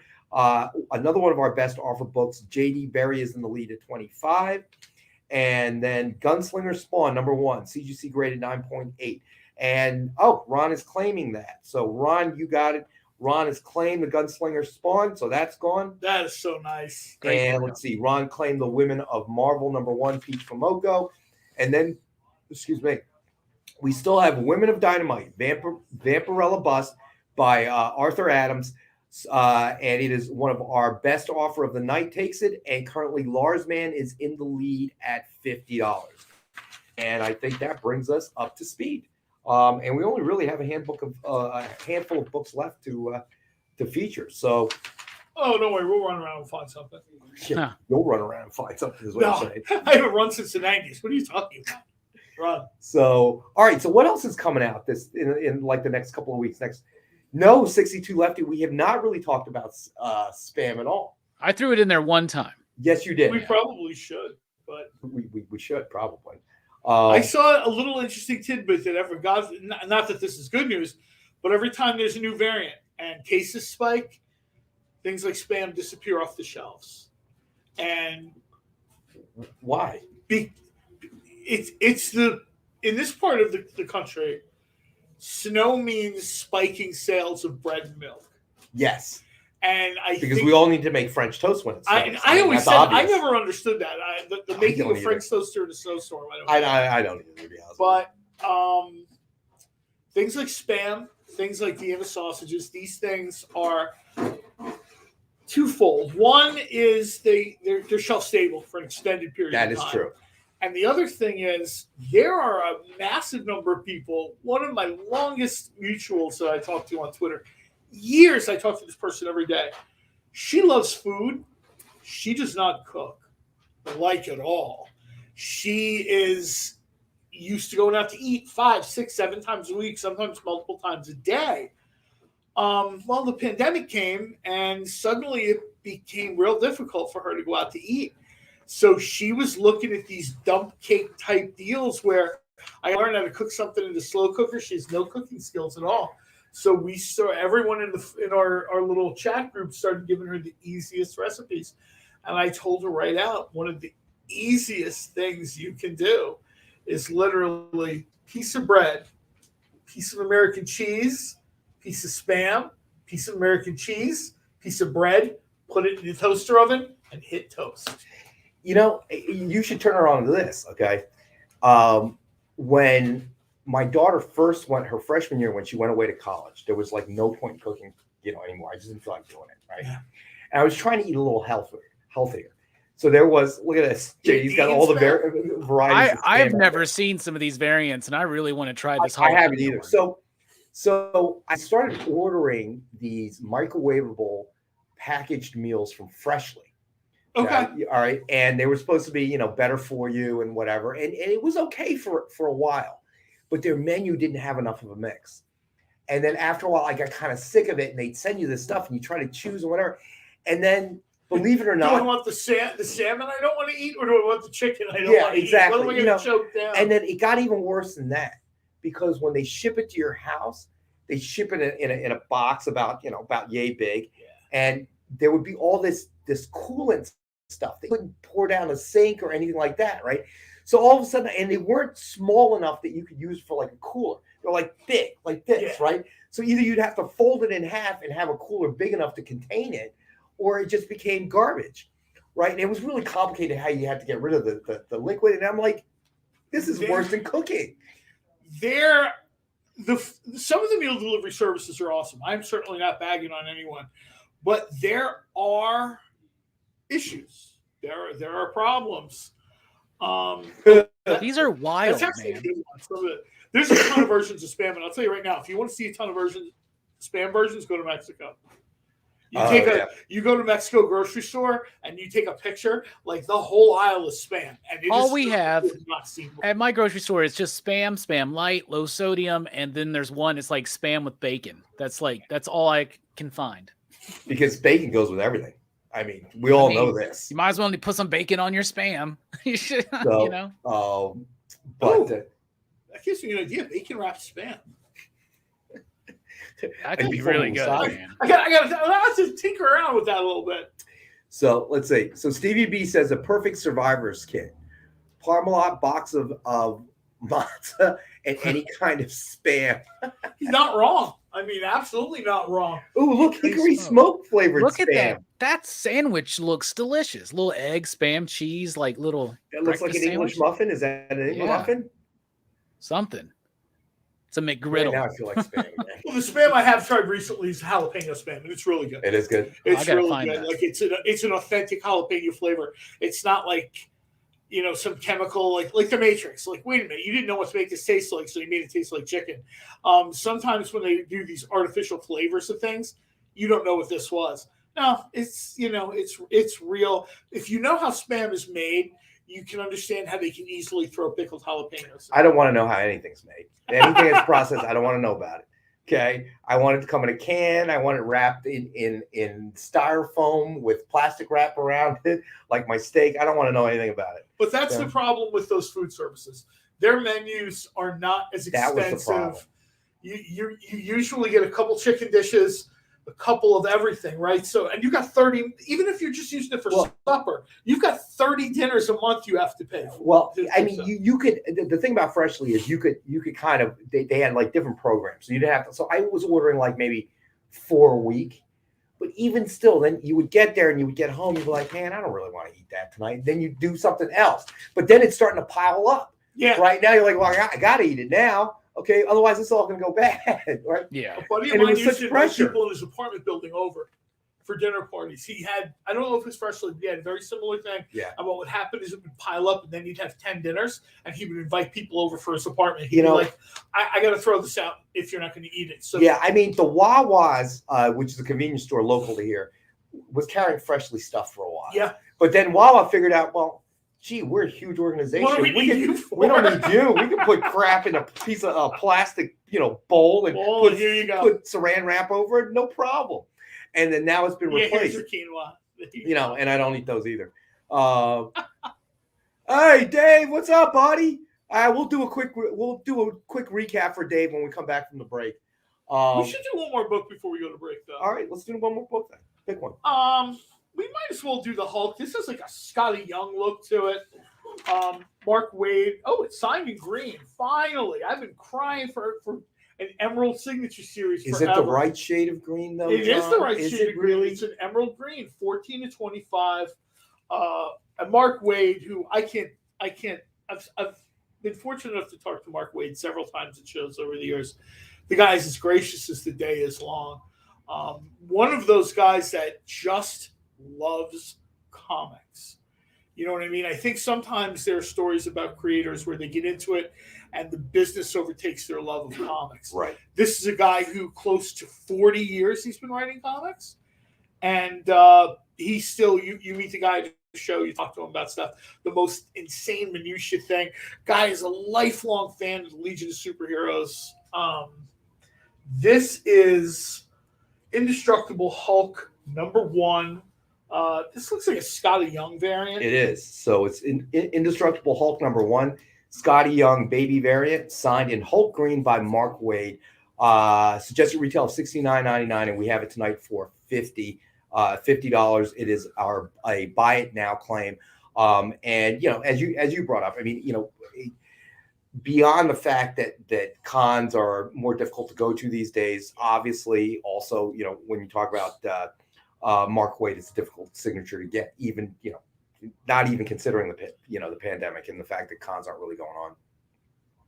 It took me 10 years from when it came out to finally find, and I've talked about this before, Kingdom Come is probably my favorite DC story. They offered Kingdom Come in a slipcase, and I wanted it signed by Wade and Ross. It took me 10 years to find one. Whoa. And I found it, and it was not cheap. It was not cheap at all. But it was worth it for me to have. And I know people were like, dude, you're crazy spending that kind of money. After 10 years, I just wanted it. Like you're trying to find one at a reasonable I don't price. think I've ever wanted anything bad enough to wait 10 years for it, man. It was one of those deals where I would find it, and it would be one had signed it or not the other, or somebody had, somebody offered like an outrageous price, like an insultingly high price. Right. Like to me, this thing was worth $1,000. It wasn't worth $2,200. I just don't have that kind of attention span. Man. I waited 16 years for something. Sorry to chime in. What did you wait 16 years for? Me to join a team? That took forever. And it's been forever since you started. It's Crisis on Infinite Earth signing. Marv Wolfman, Alex Ross, and George Perez were down one day. And we were signing the first Crisis on Infinite Earth's Absolute editions. Oh. And I'm having a conversation with them talking about how that is my all-time favorite series, period. Hands down, not just kissing their butts, how much I love that series. And I'm talking about how the death of Barry Allen, I said Supergirl died, the hero's death saving Kal-El in the big battle. But Barry died alone, broken by the Psycho Pirate. I always get goosebumps when I tell this story, too. It's crazy. Nobody wants to see that, Nick. Well, they didn't want to see do. the other thing that Amy stopped me from showing that one time. My cut. Goosebumps, I think they're okay with. Anyway. The camera's not that good to pick it up. I'm just saying. So anyway, Marv is cracking up. George is about to say something. Alex has no idea what's going on. And all Marv says is, you should tell Jerry that story. Because then Jerry Ordway, Dick Giordano, and Mike DiCarlo came down 2 days later from Connecticut. We couldn't get the schedules together. So I'm telling the story. And Jerry has this really, really kind of like nice stoic face, like, wow. Mike DiCarlo is cracking up. Dick Giordano's just standing there, the elder statesman. And then he, you ever do that tap of your foot where you tap the other guy's foot? Uh-huh. And Dick says to Jerry, tell the kid. Tell the kid. And so he's like, how when people draw a book, the penciler gets 2/3 and the inker gets 1/3? Yeah. Well, because Crisis #7 was so big and we both wanted to keep a death, George kept #7, I kept #8. You have never seen a face drop so quickly. My jaw hit the floor, cracked the floor. Wow. Jerry said, I'm not looking to sell any of the pages, but if I ever do, I'll give you a page. Oh. And 16 years later, I got a page. Nice. And it gets a little bit better. I asked if he wouldn't mind if I could buy the entire book. And he said no. And he said yes. He said yes. Well, what kind of storytelling do you do? Of course it's a happy ending. Listen, did you ever see Robert Altman's The Player? Yeah. Okay. Originally, they wanted her to die. But then when they finally made the movie, she lived. She lives. You gotta have a happy ending. That's a happy ending. You How don't always have horrible to this have a story- happy ending. Nick pours out. I would be telling the story. Like you got two guys that never read comic books or something. How horrible would this story be? Nick pours his heart out. Did you get the book, Nick? No, not at all. Page, Nick. No. No, no, I got nothing. It's called a tragedy, people. I got an email. Thanks, kid. There's a whole literature, a section of literature devoted to tragedies. I mean, my lord. We have to go to our last break. We do. Speaking of So, tragedies. JD will take us to our last break. Stay with us. When we come back, we'll These do best offer things. Get your offers in. we'll do the contest, and then we'll do the a contest? recap. Yep, we'll do the contest, and then we'll do a recap for late arrivals. It did, Dave, and Ron claimed it, buddy. Pretty sure, right? Ron claimed. Yes, Ron claimed it, my friend. All right, so stay with us. We'll be right back.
To be continued.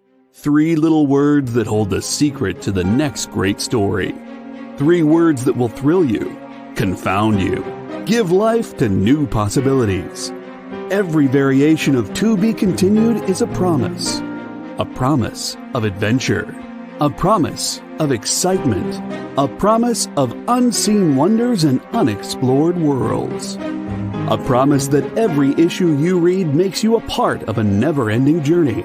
And behind every page, there will be an unopened door waiting for you. This story to be continued at your local comic book shop today. Visit comicshoplocator.com today.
Welcome back. All right, everybody. we're back. All right, so Me never being happy to leave well enough alone. While we were on break, I asked Nick. friggin' troublemaker. I am a troublemaker. Well, we only have one book left. All right, we're gonna do the contest first. Okay. All right, so we're gonna do.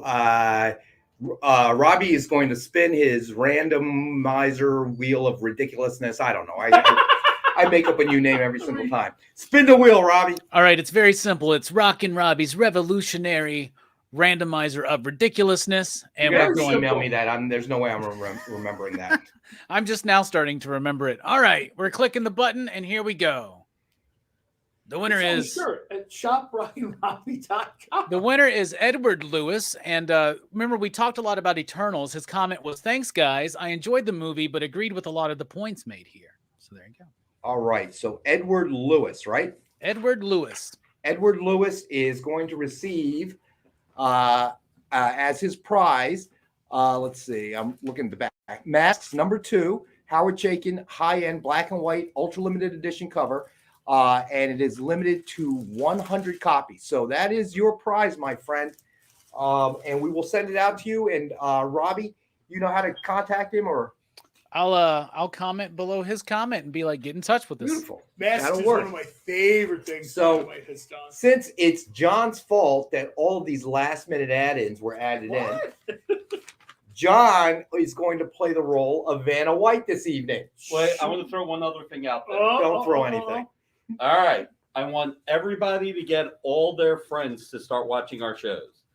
If on Wednesday you post in all your social media, all your fan Facebook groups to watch the show, if we get 25 viewers on YouTube and another 10 viewers live on Facebook, we're going to give everybody, all of our loyal viewers, and we know who you are, a free CGC graded book. Well, you're gonna have to write that one down. That's so complicated. I They can't can remember. just you know what, they can go back to the stream after this. Yeah, they go back to the stream. Let them look at Just get us 35 new viewers, and all our loyal viewers that are here will get a free CGC graded book. All right. So before John gets started with the add-ins We're calling him John White. for our buddy Dave, so we're gonna do a real quick recap, and then John's gonna blow through these 4 books real quick. All right. So, and I'm gonna blow through this real quick. So Dynamite 10-pack reader set, $5, 10 random Dynamite titles.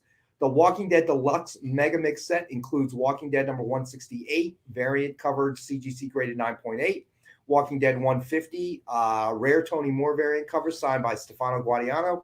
The Walking Dead Governor Special number 1, ultra limited edition cover, signed and remarked with a silver zombie head sketch by Ken Hazer.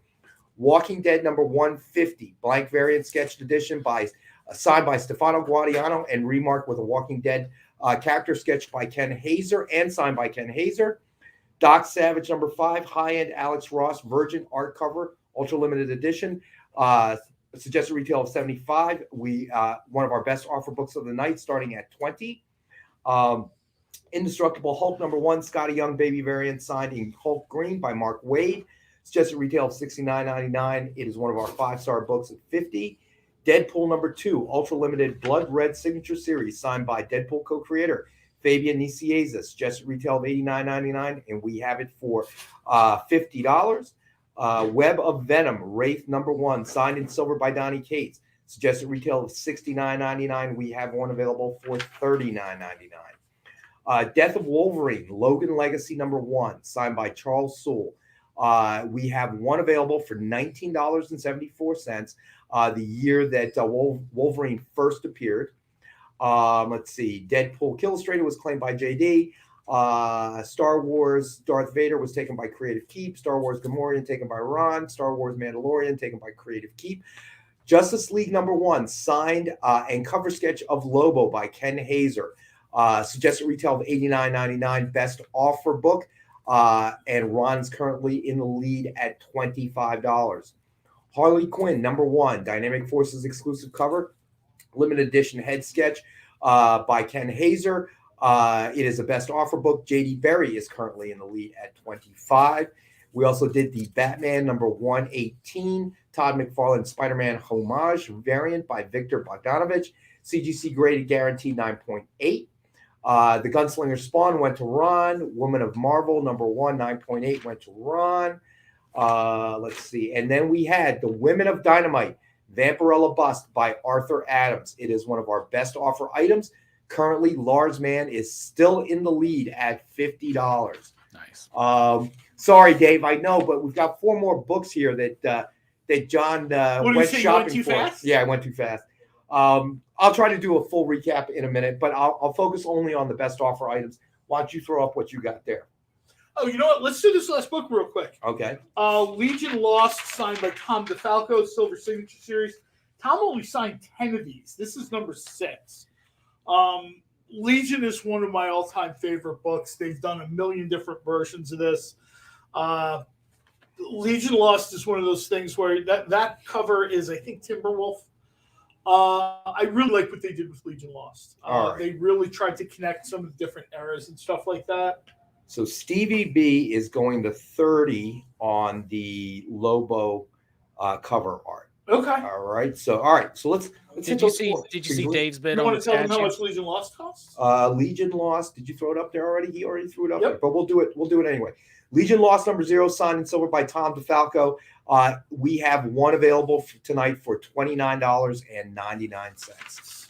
Did you see that? These Dave? are a couple really cool books that really kind of got Nick to almost like pull out of his office, which I really appreciate. This one is Harley and Ivy meet Betty and Veronica. These are just too cool. And it is just a retail of $89.99. And tonight we have it for $40.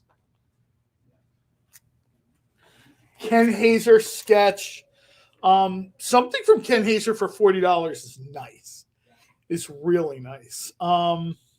Man, any style like I can do. I know. I mean, literally, we talked about this before. The guy has done Scrooge McDuck. He's done Archie. He's done everything, man. All right. So Ron is going to go to 35 on the Lobo CCA. Let me get you down here. All right, Ron, I got you for 30. Let's see.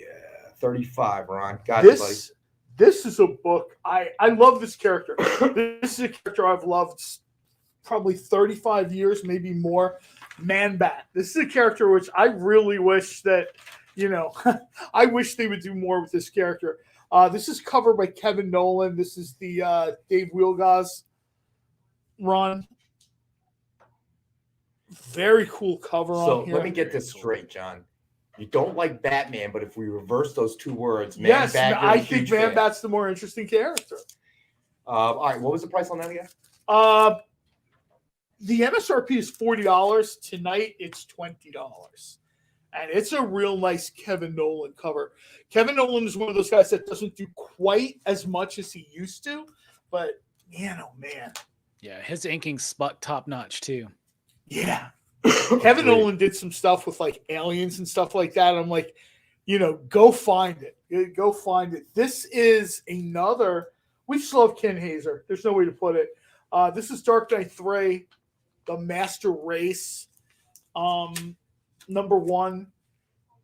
Ken did a very cool sketch in silver metallic ink.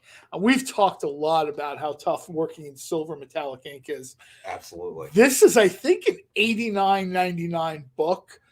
For the next few minutes, this book is going to be $19.86 for the year that Dark Knight dropped. This is like a dead steal. Somebody should jump in here and get this.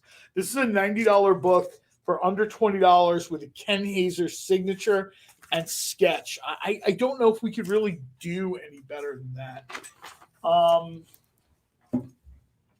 And this is a book I've talked to. All right, so J.D. Berry is going to claim The Dark Knight 3. Yeah, I mean, that's just a really, the sketch work there is super cool. Hey, Amy, can you take this? Because it wasn't on our normal script, but this goes to J.D. Berry. Sure.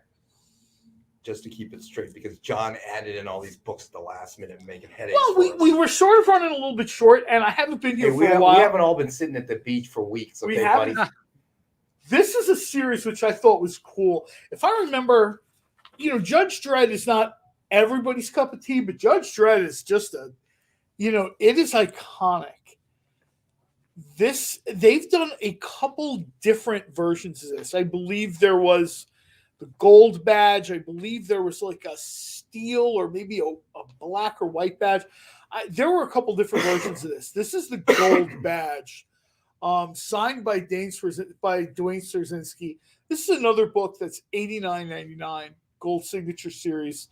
For the rest of this show, it's going to be $19.80. All 7 minutes and 40 or all. You know what? 15 This minutes, is how it goes sometimes. 14 minutes. If you're looking to save, this is about 65 or 70% off. This is your time to go. So let's hit the best offers one more time before the clock runs out. Doc Savage number 5, high-end Alex Ross Virgin Art Ultra Limited Edition cover. Suggested retail is $75. Best offer starting at $20. Then we had, let's see. I'm just going to do the best offer ones for right now. Give everybody a chance. Let me see. Oh, here we go. Justice League number 1, signed and cover sketch of Lobo by Ken Hazer. Currently, Ron is in the lead at $35. That's another one of our best offer books. Harley Quinn number 1. Let's see. Exclusive cover, ultra limited edition head sketch by Ken Hazer. JD Berry's in the lead at $25.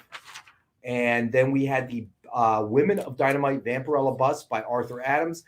Suggested retail of $89.99. Best offers book starting at $20. And JD is letting us know there's 8 minutes left. Remember the lag time. Don't be Dak Prescott and let time run out on you. No. Oh no. Sorry, Robbie. Had to throw that last one in there, bro. Man, you gotta go. It's okay. I just got to check with you, Rex. Who do you have as the high bidder on the statue right now? The statue right now, the high bidder is Lars Man at 50. Incorrect. It is actually Dave at 60. I missed Dave. So it is Dave at 60. My apologies, Dave. Good catch, JD. I thought I saw that. And then when you kept going on about 50, I'm like, okay. And Ron saying that was very low, Rex. No, actually, the low part will be the email I sent to Robbie after the show. Oh, no. It's just filled with metal. Fire finger. McCarthy, I'm with you, buddy. I'm with you. Oh, boy. Jason Garrett's looking pretty good now, isn't he? Yeah, Dave, by the way, bid 55, not 60. 55. Okay, sorry about that, Dave. 55. Got it. My bad. All right, so we're all pulling a Dak Prescott right now. Oh, whatever. Getting it I'm all just wrong. I'm just trying to get a couple extra bucks, Hey, the umpire has to touch the ball before he can snap it. Well, he could also kind of be on it and be aware of the situation and kind of do his job efficiently and quickly, like everybody else has to in America. But I don't know. Most offensive coordinators and coaches would probably give the officials a heads up. We're going to do this. So the old man is not that far away when he needs to set the ball. Yeah, right. Ron, I did get your email. I didn't see that you copied Robbie, but I'll forward it to him. It was very nice. He was being sensitive. He was being very sensitive. I'm not going to open any of those emails. To our pain. Okay. So did we celebrate John Cole being back? We did. We actually just threw some of these books out here at the end. I know. He caused problems. Everything was nice and calm. Everybody, me and Amy, and then all of a sudden John shows up causing this 4 books anywhere from 50 to 75% off. I strongly recommend that someone pick up the Harley and Ivy, Betty, Veronica, Ken Hazer remark, because I'll tell you right now, that won't be that price when it comes back out. So 6 minutes left on the best offer of the night books, just so everybody keeps that in mind. Remember, there is a bit of a lag, 15, 25 seconds, something like that. So just keep that in mind. 5 minutes left, actually. All right. So did we talk about this? Is there anything new upcoming this week on TV or anything that might? I think we have a little bit of a lull. Do we have a little bit of a lull? We have a little bit of a lull because we've got kind of Boba Fett doing its thing. Yeah, we do. Some people like it, some people don't. Peacemaker from that I haven't Disney seen yet. Plus's perspective, Eternals is a big drop for them. Yes. Well, I'd say it was a big drop for everybody. But that'll be, it'll be it for a while. Disney dropped a ton of stuff. I'm really excited. I'm going to go watch the new Scream film this week because I missed out on that. Scream, right? Well, that's right, Dave. We did mention that earlier in the show. The Moon Knight trailer is dropping tonight during the Super Wildcard game between the Cards and the Rams. I'm very excited to see what that looks like. They've been pumping it all day. There's a bunch of cool previews out there. There's some stuff from The Boys out there, interviews with different cast members and stuff like that. There's an interview out there talking about season 2 of Invincible on Amazon Prime. Ooh, that should be interesting. When, where, if we're going to get one or not for sure. Invincible was pretty successful, so my guess is we're probably going to get one. I don't know when. So we've generally, with the exception of JD, our producer, I think overwhelmingly the review of all three of us has been that Eternals was bad. Well, I think Amy's review was spot on. Yeah, I would agree. I actually, and I think I told you this, Robbie, when I was on Friday on your channel, that after Eternals, I actually went back and I watched like Captain America: Civil War, Captain America. Yeah, First you Avenger, can't do that. That's and too it much just of made it even worse. You know what I mean? In a sense, it was like, wow, that really. You can't watch Winter Soldier and then Eternals. That's too much of a gear shift. It was kind of like, you know, you're rolling down the highway at about 75 and you're trying to put it in reverse. Yeah, I have to admit. You can watch like Iron Man 2 or 3 in the Eternals. You can sort of do that. You can't do like Winter Soldier. No, I felt empty after watching the Eternals, so I need something to fill my soul, and Iron Man 3 ain't gonna do it. I know, right? That's sort of, I'm hungry. Well, here's this piece of gum. Thanks, man. Yeah, right. Thanks, man. So so overwhelmingly, I think our reviews were, you know, it was just, again, I don't regret watching it, but I mean, everybody should check it out and make their own. Yeah, I mean, but they really, you know, it was, I would agree with Dave on that. You know, there was, and there wasn't a lack of substance. There was too much substance that they never really explored.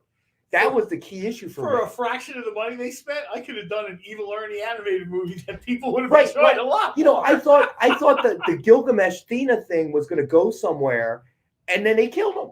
And I'm like, well, I guess that's not going anywhere. Okay. And they kept hitting that Circe Icarus thing, which was just like, it was painful. At the end, I hated both characters. I couldn't see either one. Was built up as so important because she's the leader of the Eternal. She's the mother, and she's dead in like the first 5 minutes. Yeah, I know. Like, that was okay. Yeah. So and I thought, you know, I have no idea why Angelina Jolie, other than star power, was in that movie. That's exactly what it is. It didn't make any sense to me. All right, Salma Severely Hayek, underutilized. She did a great job. I thought Salma Hayek did a great job, but I love her as an actress. Angelina Jolie just seemed like, you know, it was Mr. and Mrs. Smith, except she wasn't. Angelina Jolie has to have the right role. She's the actress where if she's not in the right role for her, she kind of does this reserved sort of distant, detached performance. And that's what we got. Nobody wants to say this, but here's the deal. The Eternals, maybe more than any other property, is like the essence of late Jack Kirby, later in life. Right. The Eternals, just like the Inhumans before it, just like the New Gods, they all sort of kind of derive from Kirby's love of Eric Van Daniken's Chariot of the Gods idea, right? This sort of space gods, Cedar Fleet. You know, we were all just cavemen, aliens came, now we're human beings. Kirby was fascinated by this idea for decades, right? Yeah. But each iteration of this became more and more specific to him, right? So if you're going to do the Eternals and make it work, you can't move so far away from his vision of it. Right. And I know that Marvel says they had not moved that far away. But as someone who's older than 22, I'm telling you that movie is nothing. Why would you pick 22? Well, I think you tend to see a lot of these people that are spokespeople for Marvel, spokespeople for Disney. And just to let everybody know, the best offer of the nights have closed. So, all right. So congratulations to everyone who ended up having the high bids. But no, I mean, everybody should check out Eternals. I mean, we're trying to promote every kind of comics. Yeah, listen. I don't regret watching it, but I had a very low expectation. So I want to say, two movies. Either two movies or what Robbie suggested, it would have worked. Yeah, would have worked better as a TV series to explore all those avenues they wanted. You could have had a whole episode about them in Babylon. You could have had a whole episode devoted to like certain characters to build them up. You could have had the turn that there's a heel turn in the movie that I think just and I have to say again, Kirby's legacy. Yeah. Kirby would not have liked that. I don't think. I agree. And I have to say, that's sort of what I didn't want to spoil it for too many people, but that's what I'm talking about. Like, if you read the original Kirby incarnation, other people have taken swings at the Eternals, and they have failed because they've moved too far from Kirby's source again, material. and again, I have to say that the selection of Chloe Zhao as the director was not a good choice. She's not an action film director. I think she's a great director. I'd be all over the Eternals with John Woo. Very little dialogue. Dialogue. Which would have worked fine because I didn't understand a lot of the dialogue anyway. So Dave, yes, you did just walk away with that statue for $55, brother. So congratulations. That's awesome. I love to see that, man. Yeah. I mean, that that is a beautiful statue. Yeah. So Sheldon agrees with us. And let's see with Joel. Why isn't anyone talking about Kit Harington with Cersei Game of Thrones Easter egg? The Black Knight thing. Joel, we actually were talking about that earlier in the show. And I kind of felt like the whole Kit Harington thing is somebody reminded me, I think it might have been JD, our producer, that it was canon. But, people have made these movies. For the scenes that he was in the movie, I like Kit Harington. I actually wish there was more of him. But again, that's the whole point. You're focusing on the Eternals, so So you're trying to obviously his storyline's so interesting, but then it's just let's just throw this in. You flash him at the beginning and you flash him what at the you end. do off screen? Why is he here? Yeah, exactly. Why is he here? There You've are already got all these certain stories characters that I you can't question keep track Marvel's of. inclusion in. And one of the big ones I have is, are you really going to put this guy in a Renaissance Fair costume on a CGI Pegasus? I just don't know if that's the note you're looking to hit in the MCU. It looks kind of I would goofy. agree. So I think overwhelmingly our review between Robbie, John, myself, Amy, my gosh, all four of us agree on something. Is that They didn't get it was whatever they were shooting for, they missed the mark. There. They missed the mark badly. However, But on please a check it final out. note, Make your own. on a final note, I will say, thank God it was still better than Blade Runner 2049. Oh my God! Oh no! Where's Amy? I don't know about that. If you start seeing comic books and hardcovers start flying this way, you know why. I forget. It's never too late in the show to bash Blade Runner 2049. You're not getting And what was the director's name again? Villeneuve? You're not getting your coffee back. Villanova. I don't remember. Villanova. No. Needless to say, Amy's a little mad. Blade Runner 2060 will be much better. Oh Lord. No, you know what would be cool? Blade Runner 2099. Oh, that would work.